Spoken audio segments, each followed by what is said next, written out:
चलिए पढ़ते हैं हम लोग अलंकार में। इससे पूर्व हम पढ़ चुके हैं अनुप्रास अलंकार। अनुप्रास अलंकार 5 प्रकार के होते हैं, तो सारे हम डिटेल्स में पढ़ चुके हैं। अगर आप नहीं देखे हैं तो लिंक डिस्क्रिप्शन में है, देख सकते हैं आप।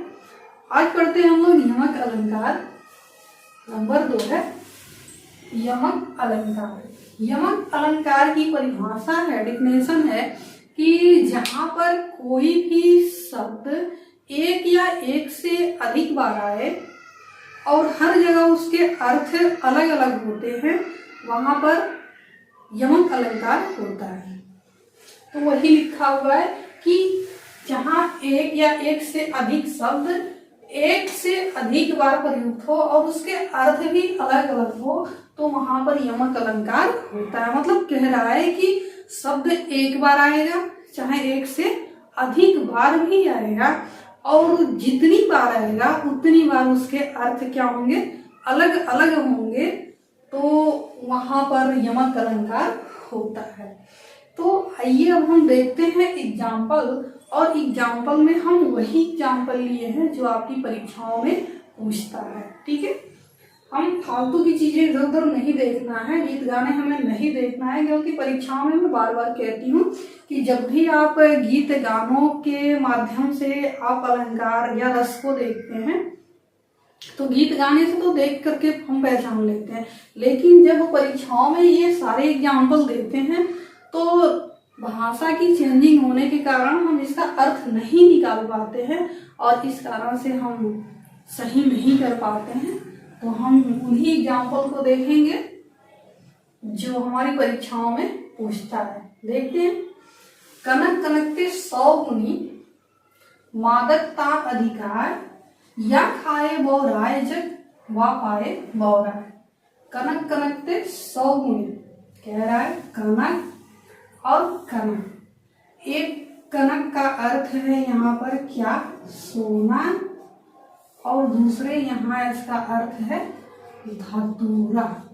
ठीक है, देखिए कह रहा था क्या कि कोई शब्द एक बार आएगा, चाहे एक से अधिक बार आएगा, तो जितनी बार आएगा उसके अर्थ क्या होंगे, अलग अलग होंगे। तो यहाँ पर एक कनक एक बार आया है, और फिर यहाँ कनक दूसरी बार आया है, 2 बार आया, एक ही शब्द 2 बार आया है, और दोनों बार इसके अर्थ क्या है, अलग अलग है। पहली बार का अर्थ क्या है, सोना, और दूसरी बार का अर्थ क्या है, धतूरा। तो ये क्या है, कनक कनकते 100 गुनी, 100 गुना है। ठीक है, मादकता अधिकार क्या है, मादकता अधिकार, मादकता मतलब नशा की चीज है, अधिक है इसमें। ठीक है, या खाए बौराए जग, कह रहा है कि या तो धतूरा जो खाता है वो भी बोरा जाता है, या जो सोना को पाता है वो भी बोरा जाता है। ठीक है, यहाँ कर लीजिए धतूरा, यहाँ सोना।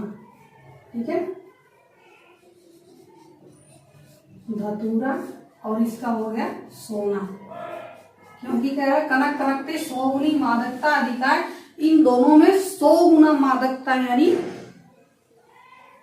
नशा की चीजें इन दोनों में 100 गुना अधिक है।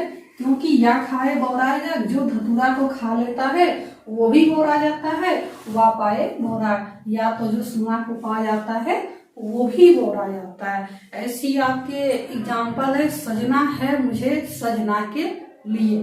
सजना है, पहला सजना का अर्थ है श्रृंगार, दूसरे सजना का अर्थ है साजन यानी पति के लिए। ठीक है, सजना है मुझे सजना के लिए। ठीक है, एक और एग्जाम्पल है कि 3 बेर खाती थी, वो 3 बेर खाती है।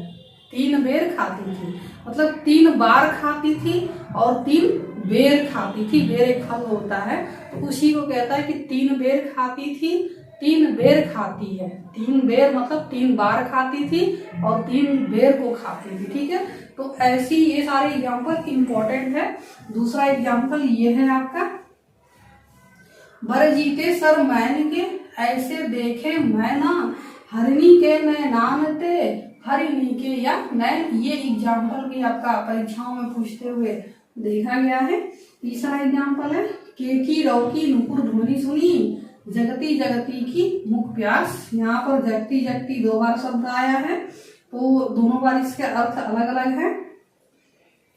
तो इस तरह से आपका यहाँ यमक अलंकार है।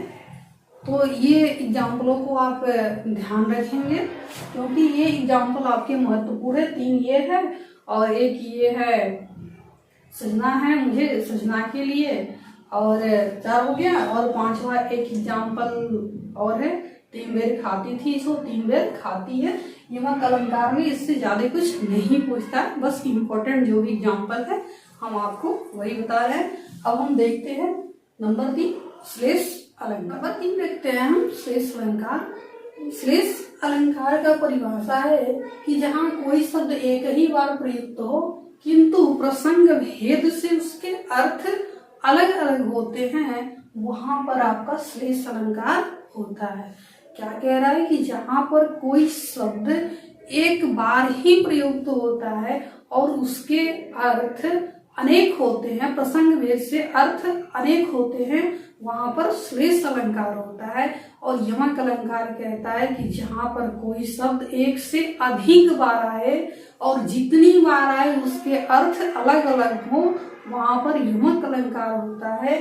और जहां पर कोई शब्द एक बार ही आए किंतु उसके अर्थ प्रसंग भेद से अलग अलग होते हैं, वहां पर श्लेष अलंकार होता है। जैसे में एग्जाम्पल है कि चरण धरत चिंता करत भावत नींद न सोर, सुमिरन को ढूंढत फिरत कवि व्यभिचारी चोर।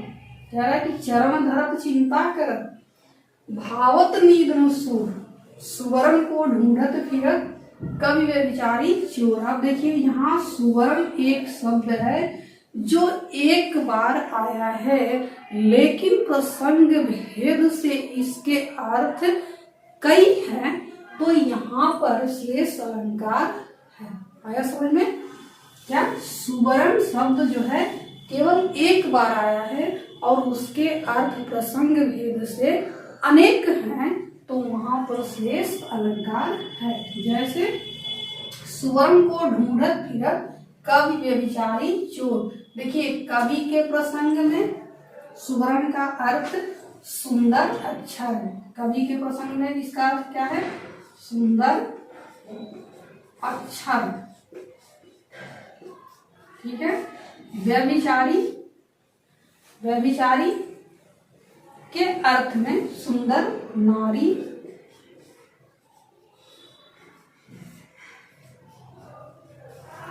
और चोर के प्रसंग में स्वर्ण यानी सोना। ठीक है। एक सुवर्ण है, इसके 3 अर्थ हैं। कवि के प्रसंग में सुंदर अच्छा, इसी सुवर्ण का दूसरा अर्थ है व्यभिचारी के प्रसंग में सुंदर नारी, और इसी सुवर्ण का तीसरा अर्थ है चोर के संबंध में स्वर्ण। क्या कह रहा है? आइए इसके अर्थ को समझते हैं।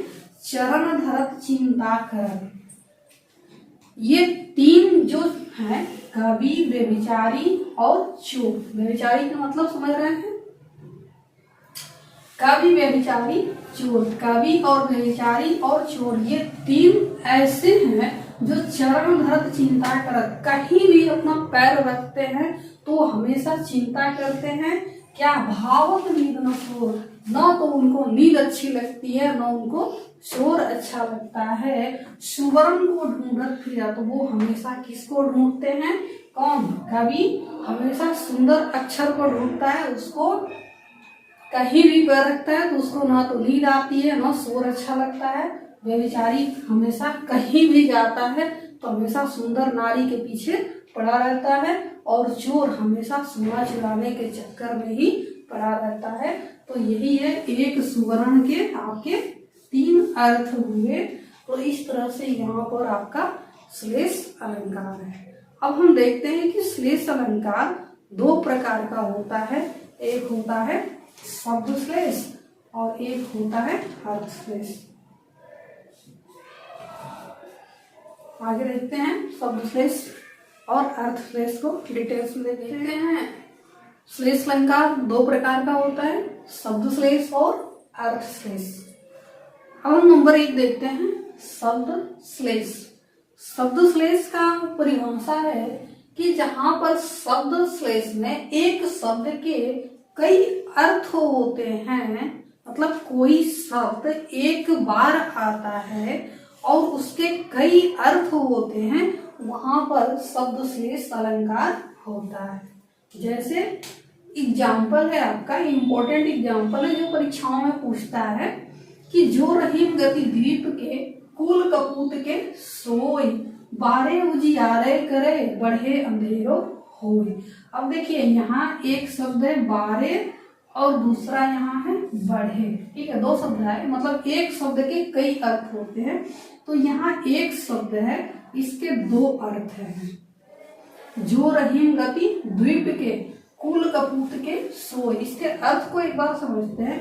कह रहा है कि जो रहीम गति द्वीप के, रहीम दास कहते हैं कि जो गति एक द्वीप की होती है, सेम वही गति कुल में एक कुपुत्र के पैदा होने से होती है।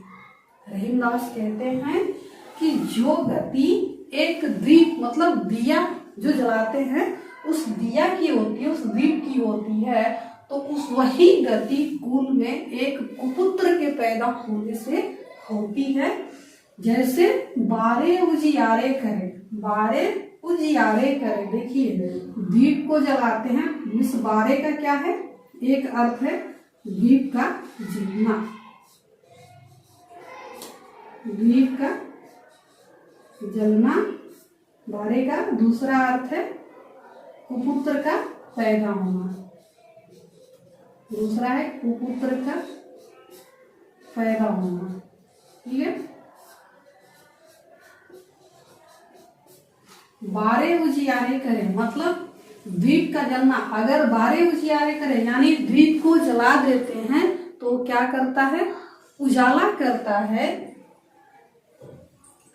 और वैसे ही पुत्र का पैदा होना, अगर कुल में एक पुत्र पैदा हो जाता है तो जब पैदा होता है तो क्या होता है, उजाला होता है। एक कुपुत्र जब पैदा होता है तो भी उस कुल में, उस खानदान में उजियाला छा जाता है। ठीक वैसे ही जैसे एक दीप जलता है तो उजियाला छाता है। और बढ़े अंधेरे होई, इस बढ़े के भी दो अर्थ है। एक अर्थ है क्या, द्वीप का बुझना, द्वीप का बुझना, और यहाँ है कुपुत्र का बड़ा होना, कुपुत्र का बड़ा होना।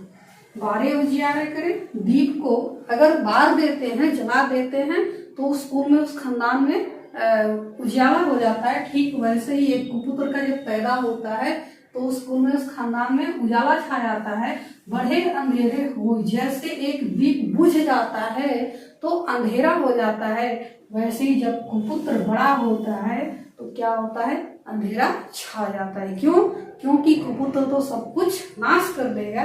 तो वही एक बार फिर से देख लीजिए, स्पष्टीकरण कर देते हैं, फिर से समझ लीजिए कि जो रहीम गति द्वीप के, रहीमदास कह रहे हैं कि जो गति एक द्वीप की होती है, ठीक वैसे कुल कपुत्र के सुए, ठीक वैसे ही कुल में एक कुपुत्र के पैदा होने से होता है। बारे उजियारे करे, जिस तरह से दीप को बार देते हैं, जला देते हैं तो उजियाला करता है, वैसे ही एक कुपुत्र भी जब खानदान में पैदा होता है, कुल में पैदा होता है तो क्या होता है, उजियाला छा जाता है, उजाला छा जाता है।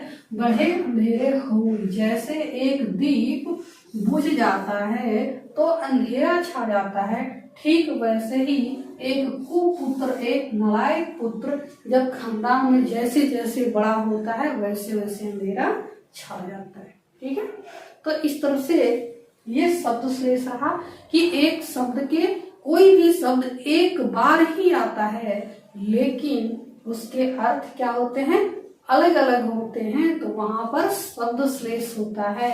और जहां कोई शब्द एक से अधिक बार आए और अधिक बार, जितनी बार आए उतने अर्थ दे, वहां पर यमक अलंकार होता है। ठीक है, नेक्स्ट एग्जाम्पल और भी हम देखते हैं। इस अलंकार के नंबर 2 एग्जाम्पल है, रहीमन पानी राखिए बिन पानी सब सून, पानी गए न उबरे मोती मानुष चून। बहुत पूछता है परीक्षाओं में, देखते हैं।